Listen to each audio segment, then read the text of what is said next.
नमस्कार दोस्तों, स्वागत है आपका आपके अपने YouTube channel GS educator SSC में। दोस्तों, एसएससी सीजीएल के जो 1000 मोस्ट एक्सपेक्टेड क्वेश्चन है जीएस सेक्शन के, उसकी सीरीज में तीसरा जो पार्ट आज मैं लेके आया हूँ। 120 क्वेश्चन मैं आपको दो पार्ट्स में पहले करवा चुका हूँ। इस पार्ट में मैं 60 क्वेश्चन करवाऊंगा। धीरे करके अपने 1000 क्वेश्चन कंप्लीट कर लेंगे। इसके अंदर से ज़्यादा चांसेज है कि आपके क्वेश्चन जो है वो निकल के आएंगे। आगे बढ़ने से पहले आप हमारा YouTube channel GS educator SSC, इस चैनल को सब्सक्राइब कर लीजिए। और इंस्टाग्राम पे आप मेरे को जीएस एडुकेटर, ये मेरा इंस्टाग्राम हैंडल है, इस पे आप मेरे को फॉलो कर सकते हैं। जो भी लेटेस्ट अपडेट होती है सबसे पहले मैं यहीं लेके आता हूँ। चलिए वीडियो की शुरुआत करते हैं बिना ज़्यादा समय गवाई। सबसे पहला क्वेश्चन है दोस्तों, अर्थशास्त्र जो ग्रंथ है उसके लेखक कौन थे? तो कौटिल्य अर्थात चाणक्य। कौटिल्य को चाणक्य भी कहा जाता है। चंद्रगुप्त मौर्य के जो गुरु थे वो चाणक्य थे। इनको कौटिल्य के नाम से भी जाना जाता है। इन्होंने इसकी रचना की थी। अर्थशास्त्र राजनीति, कूटनीति और अर्थनीति का एक प्राचीन ग्रंथ है। सबसे इंपॉर्टेंट क्वेश्चन है दोस्तों। नेक्स्ट जो क्वेश्चन है, बौद्ध धर्म की प्रथम संगीति कहाँ आयोजित हुई थी? तो राजगृह। सबसे इंपॉर्टेंट क्वेश्चन है, राजगृह में जो बौद्ध धर्म की प्रथम संगीति है वहां पे इसका आयोजन किया गया था। नालंदा विश्वविद्यालय को किस शासक ने सर्वाधिक संरक्षण दिया? तो हर्षवर्धन जी जो महाराज थे, उन्होंने नालंदा विश्वविद्यालय को सबसे ज्यादा संरक्षण दिया था। प्रयाग प्रशस्ति किस शासक की उपलब्धियों का वर्णन करती है? समुद्रगुप्त की जो उपलब्धियां थी उसका वर्णन प्रयाग प्रशस्ति जो है ये वर्णन करती है। ये चारों क्वेश्चन दोस्तों सबसे ज्यादा इंपॉर्टेंट है एग्जाम पर्सपेक्टिव से, आपके जो एसएससी सीजीएल का हो या सीएचएसएल का हो। मुगल चित्रकला जो थी उसका स्वर्णकाल किस शासनकाल को माना जाता है? जहांगीर के शासन को मुगल जो चित्रकला थी उसका स्वर्णकाल माना जाता है। आईने अकबरी के लेखक कौन थे? सबसे ज्यादा इंपॉर्टेंट क्वेश्चन और सबसे ज्यादा रिपीट होने वाला क्वेश्चन है। अबुल फजल जो थे वो आईने अकबरी के लेखक थे। भारतीय राष्ट्रीय कांग्रेस की प्रथम अधिवेशन कहाँ आयोजित हुआ था? बंबई में हुआ था दोस्तों। 1885 में तो ह्यूम द्वारा इसकी स्थापना की गई थी। सबसे इंपॉर्टेंट क्वेश्चन है, केसरी समाचार पत्र किसने प्रारंभ किया था? तिलक जी ने केसरी जो समाचार पत्र है वो प्रारंभ किया था। नेक्स्ट क्वेश्चन है दोस्तों, चंपारण सत्याग्रह किस वर्ष में हुआ था? 1917 में चंपारण सत्याग्रह हुआ था। सबसे इंपॉर्टेंट क्वेश्चन है, हिंद स्वराज पुस्तक किसने लिखी? तो महात्मा गांधी रचित के द्वारा रचित है हिंद स्वराज पुस्तक। क्रिप्स मिशन भारत कब आया? 1942 में जो क्रिप्स मिशन है वो भारत आया था। और द्वितीय विश्व युद्ध में भारतीयों को सहयोग प्राप्त करने के लिए अंग्रेजों ने इसे भेजा था।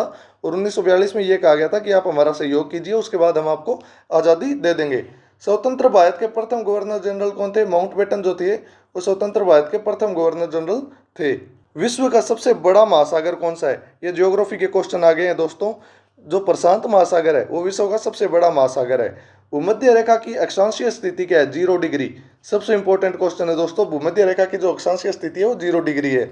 भारत की सबसे लंबी तटरेखा वाला राज्य गुजरात है दोस्तों। सबसे इंपॉर्टेंट क्वेश्चन है, गुजरात भारत की सबसे ज्यादा लंबी तटरेखा वाला राज्य है। और ये कितने किलोमीटर की लाइन है?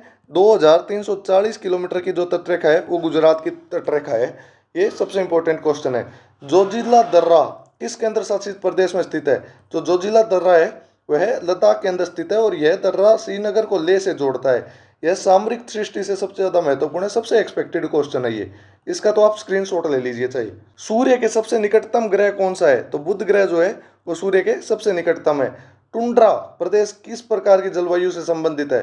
ध्रुवीय जलवायु से संबंधित है। सबसे इंपॉर्टेंट क्वेश्चन है, भारत में सर्वाधिक अभ्रक यानी कि माइका किस राज्य में पाया जाता है? झारखंड में सबसे ज्यादा माइका पाया जाता है। इसको माइका का कैपिटल भी कहा जाता है झारखंड को। सबसे इंपॉर्टेंट क्वेश्चन है, 10 डिग्री चैनल किस द्वीपों को अलग करता है? अंडमान एंड निकोबार को। जहां भी 10 डिग्री चैनल दिखाई दे अंडमान एंड निकोबार को बिना देखे टिक कर देना। जो ओजोन परत है वो वायुमंडल के किस परत में पाई जाती है? जो समताप मंडल यानी कि स्ट्रेटोस्फेयर में क्या है? ओजोन परत पाई जाती है। और पृथ्वी से कितने किलोमीटर की ऊंचाई पे है ओजोन परत? ये आपको कमेंट सेक्शन के अंदर बताना है। विश्व का सबसे बड़ा डेल्टा कौन सा है? जो गंगा ब्रह्मपुत्र डेल्टा है, इसको सुंदरवन डेल्टा भी कहा जाता है। वैसे इनमें से कुछ भी आ जाए, ये देखो यहाँ पे लिखा हुआ है, इसको सुंदरवन डेल्टा भी कहा जाता है। रॉयल बंगाल टाइगर के लिए ये प्रसिद्ध है। ब्लैक फॉरेस्ट किस देश में स्थित है? तो जर्मनी में ब्लैक फॉरेस्ट है वो स्थित है। भारत की सबसे बड़ी कृत्रिम झील कौन सी है? जो गोविंद सागर झील है भारत की सबसे बड़ी कृत्रिम झील है। सबसे इंपॉर्टेंट क्वेश्चन है, भारतीय संविधान में कितनी अनुसूचियां हैं? तो 12 जो अनुसूचियां हैं वो भारतीय संविधान में है। 11वीं अनुसूची किससे संबंधित है? पंचायती राज से। और 12वीं अनुसूची किससे संबंधित है? नगर निगम से। इसको आप याद कर लेना, नगर निगम से संबंधित है। पहली अनुसूची में क्या आता है ये आपको कमेंट सेक्शन के अंदर बताना है। लोकसभा के लिए न्यूनतम आयु कितनी होनी चाहिए? 25 वर्ष। सबसे इंपॉर्टेंट क्वेश्चन है। 25 वर्ष जो है लोकसभा के लिए न्यूनतम आयु होनी चाहिए। 2 वर्ष में, प्रत्येक 2 वर्ष में जो राज्यसभा के 1/3 जो सांसद होते हैं वो सेवानिवृत्त हो जाते हैं। सबसे इंपॉर्टेंट क्वेश्चन है। मौलिक अधिकार किस देश से लिया गया है? यूएसए से। सबसे आसान क्वेश्चन है और सबसे ज़्यादा ये क्वेश्चन आपको आना ही चाहिए। अगर आप एसएससी की तैयारी कर रहे हैं तो ये आना ही चाहिए। और ये अनुच्छेद 12 से 35 के अंदर स्थित है। पार्ट कौन सा है? पार्ट 4 में क्या है? DPSP, directive principle of state policy, part 4 में है। और पार्ट 4 से पहले कौन सा पार्ट आता है? पार्ट 3 किससे संबंधित है? मौलिक अधिकार। ये आप नोट कर लेना। जो भारत के अटर्नी जनरल होते हैं, अटर्नी जनरल ऑफ इंडिया, महान्यायवादी जो होते हैं, उनको कौन नियुक्त करता है? राष्ट्रपति जी नियुक्त करते हैं। और जो अटॉर्नी जनरल होते हैं वो लोकसभा और राज्यसभा किसी भी सदन में भाषण दे सकते हैं, लेकिन इनको वोट डालने का अधिकार नहीं होता। ये किस आर्टिकल में लिखा हुआ है ये आप कमेंट सेक्शन के अंदर बताएंगे। आर्टिकल 370 किस राज्य और केंद्र शासित प्रदेश से संबंधित था? सबसे important question Jammu and Kashmir से था। 5 अगस्त 2019 को इसे निरस्त कर दिया गया था।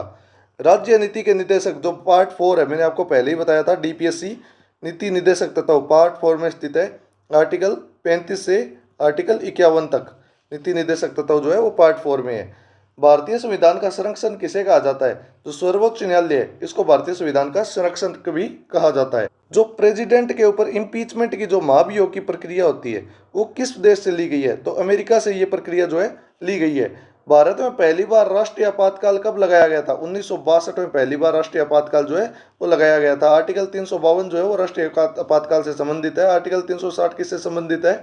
फाइनेंशियल इमरजेंसी से। और भारत चीन युद्ध के दौरान आर्टिकल 352 में ये लगाया गया था। वित्त विधेयक यानी कि धन विधेयक का अंतिम निर्णय किसका होता है? जो लोकसभा अध्यक्ष होता है वही डिसाइड करता है कि कौन सा विधेयक वित्त विधेयक यानी कि धन विधेयक है। संविधान की प्रस्तावना में गणराज्य का क्या अर्थ है?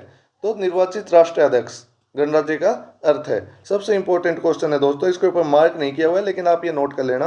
महालनोबिस मॉडल सबसे इंपॉर्टेंट क्वेश्चन है, किस पंचवर्षीय योजना से संबंधित है? द्वितीय पंचवर्षीय योजना से ये संबंधित है। और पंचवर्षीय योजना को 2015 में बंद कर दिया गया था। आखिरी पंचवर्षीय योजना 12th 5 ईयर प्लान था। उसके बाद आ गया अपना नीति आयोग। नीति आयोग की फुल फॉर्म है national institution for transforming India. Prime minister इसकी अध्यक्षता करते हैं। 2015 से नीति आयोग ही चल रहा है। भारत में सबसे पहले किस बैंक का राष्ट्रीयकरण हुआ था? State bank of India. भारतीय स्टेट बैंक का सबसे पहले राष्ट्रीयकरण हुआ था। पहले इसको इंपीरियल बैंक ऑफ इंडिया भी कहा जाता था। 1955 में इसका राष्ट्रीयकरण हुआ। श्वेत क्रांति यानी कि सफेद क्रांति किससे संबंधित है? दुग्ध उत्पादन से संबंधित है। भारतीय रुपए का जो डिजाइन ये वाला है ये किसने डिजाइन किया? उदय कुमार जी ने किया था। सबसे महत्वपूर्ण पर्सन है, उदय कुमार जी ने रुपए का डिजाइन दिया था भाई। वर्ल्ड ट्रेड ऑर्गेनाइजेशन जो WTO है उसका मुख्यालय कहाँ स्थित है? जिनेवा में स्थित है। जिनेवा कहाँ पे है? स्विट्जरलैंड में। बुल और बेयर शब्द किससे संबंधित है? शेयर मार्केट से। बुल मार्केट का मतलब है जब मार्केट बहुत तेजी से ऊपर जा रही हो। बेयर का मतलब जब मार्केट नीचे जा रही हो। भारत में वस्तु एवं सेवा कर GST कौन सा कर है? जो GST है वो अप्रत्यक्ष कर है। पहले आपको पता होना चाहिए प्रत्यक्ष कर और अप्रत्यक्ष कर कौन कौन से होते हैं। प्रत्यक्ष कर कौन सा होता है? जो इनकम टैक्स होता है वो होता है प्रत्यक्ष कर। अगर आपके ऊपर 100 रुपये, अगर आप 100 रुपये कमा रहे हैं और आपके ऊपर 10 रुपये अगर कर लिया जा रहा है और आपका दोस्त अगर 50 रुपये कमा रहा है उससे अगर कोई कर नहीं लिया जा रहा तो ये आते हैं प्रत्यक्ष कर में। इसमें मतलब इंडिविजुअल को अलग से देना होता है। अप्रत्यक्ष कर कौन सा होता है? जो सभी को समान रूप से देना पड़ता है। जैसे कि मैंने कोई पेन खरीदा है उसके ऊपर 2 रुपये टैक्स ही मैं दूंगा, 2 रुपये टैक्स ही मेरा दोस्त देगा। इसको कहते हैं अप्रत्यक्ष कर। 1 जुलाई 2017 को GST जो है वो लागू कर दिया गया था। जन धन योजना कब शुरू हुई थी? सबसे important question 2014। Free bank account वाली जो योजना थी और रुपए कार्ड वाली ये योजना कब हुई थी? 2014 में शुरू हुई थी। किसके लिए हुई थी ये? Financial inclusion. सबसे इंपॉर्टेंट पॉइंट, जन धन योजना किस लिए शुरू हुई थी? Financial inclusion. रिपो रेट को बढ़ाने से सामान्य क्या प्रभाव होता है? मुद्रास्फीति नियंत्रित होती है। किससे होता है? रिपो रेट को बढ़ाने से। भारत का केंद्रीय बैंक कौन सा है? Reserve bank of India Bharat का केंद्रीय बैंक है। 1935 में RBI विनियम 1934 के तहत इसको स्थापित किया गया था। 1949 में इसका नेशनलाइजेशन किया गया था। हिल्टन यंग कमीशन की सिफारिश से RBI की स्थापना की गई थी। प्रति व्यक्ति आय का क्या मतलब होता है? राष्ट्रीय आय बाय जनसंख्या। इसको आप नेशनल इनकम बाय पॉपुलेशन ऐसे भी लिख सकते हैं। ऑपरेशन फ्लड किससे संबंधित है? श्वेत क्रांति यानी कि दुग्ध उत्पादन से संबंधित है ऑपरेशन फ्लड। और अमूल की स्थापना इसी के थ्रू हुई थी, दुग्ध इसी का रिजल्ट था। मानव शरीर की सबसे बड़ी कोशिका कौन सी है? तो ओव्यूम या एग सेल, अंडाणु भी कहते हैं, ये मानव शरीर की सबसे बड़ी कोशिका है। एड्स किस वायरस के कारण होता है? HIV, human immuno deficiency virus, इससे एड्स होता है। यह वायरस शरीर की प्रतिरक्षा प्रणाली जो CD4 जो कोशिकाएं हैं उसको नष्ट कर देता है। न्यूटन का प्रथम नियम किससे संबंधित है? जड़ता से संबंधित है। हाइड्रोजन का परमाणु क्रमांक कितना है? 1। सबसे इंपॉर्टेंट क्वेश्चन है। मानव हृदय में कितने कक्ष होते हैं? 4 कक्ष। कमरे वाला कक्ष नहीं है, ये हृदय वाला कक्ष है। ठीक है। पीएच का मान 7 से कम होने पे कौन सा विलयन होता है? अम्लीय। पीएच स्केल कितने होता है? 0 से 14 के बीच होता है। 7 से कम अम्लीय, 7 से ज्यादा क्षारीय, 7 का मतलब उदासीन यानी कि न्यूट्रल। विद्युत धारा की SI इकाई क्या है? एम्पियर जो है वो SI यूनिट ऑफ इलेक्ट्रिसिटी है। सबसे हल्की गैस कौन सी होती है? हाइड्रोजन गैस जो है वो सबसे हल्की गैस होती है। रक्त का लाल रंग किसके कारण होता है? हीमोग्लोबिन, HB के कारण क्या होता है? रक्त का रंग लाल होता है। बेकिंग सोडा का रासायनिक नाम क्या है? NaHCO3। सबसे इंपॉर्टेंट क्वेश्चन है। सोडियम बाइकार्बोनेट, इसको बेकिंग सोडा भी कहते हैं और एंटासिड के रूप में भी इसका प्रयोग होता है। एंटासिड का मतलब क्या है? जब शरीर में एसिडिटी बढ़ जाती है तब बेकिंग सोडा लेके भी उसको न्यूट्रल किया जाता है। ध्वनि की चाल वायु की चाल से लगभग कितनी होती है? 332 मीटर पर सेकंड। ध्वनि की चाल वायु में होती है 332 मीटर पर सेकंड। पौधों का जल परिवहन किस ऊतक द्वारा होता है?